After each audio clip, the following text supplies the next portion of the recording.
விஜயை பற்றி யாராவது ஒரு ஆள் தப்பாக பேசினா பல குரூப்ஸ் வச்சுருக்காங்க தம்பி. இன்ஸ்டாகிராம், ட்விட்டர், ஃபேஸ்புக்கு 500லேருந்து 800 பேர் ஒரு டீம் அசம்பிள் ஆகிறான் ஒரே நேரத்தில்.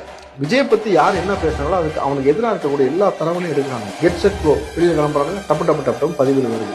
ஒரு ஐடி குறிப்பிட்ட நம்பர் வச்சு தான் செய்ய முடியும். இந்த தமிழ்நாட்டில் மட்டும் உட்காந்து செஞ்சால் பரவாயில்லையே, இவன் ஃபாரின் கண்ட்ரிலேருந்து லைனில் வராங்க. இந்த உள்ள ஃபாரின் கண்ட்ரிஸ்லேருந்து வேறு ஸ்டேட்லேருந்து. அப்போ வந்து அரசியல் இல்லாமல் பதவி வாங்காமல் எந்த எதிர்பார்ப்பும் இல்லாமல் நேசிக்கிறாங்க பேருந்து கொண்டு ரசிகர்கள். அவங்களே தொண்டர்களை கட்டுப்படுத்துறது, ரசிகனை கட்டுப்படுத்த முடியாது.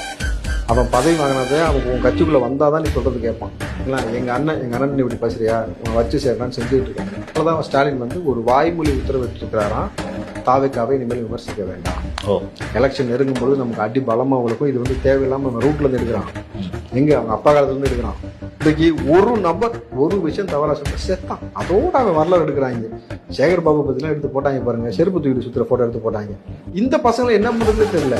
நீங்கள் இதுக்கு முன்னாடி ட்விட்டரில் ஒரு பதிவு போட்டு அரெஸ்ட் பண்ணுவீங்களா, கோடி பேர் போடுறான், எவ்வளோ பேர் அரெஸ்ட் பண்ணுங்க. ஒரு ஸ்ட்ராட்டஜிக்கலாக மூவ் பண்ணணும்னு விஜய் நினச்சா 3 நாள் அந்த ஆட்சியை முடிச்சு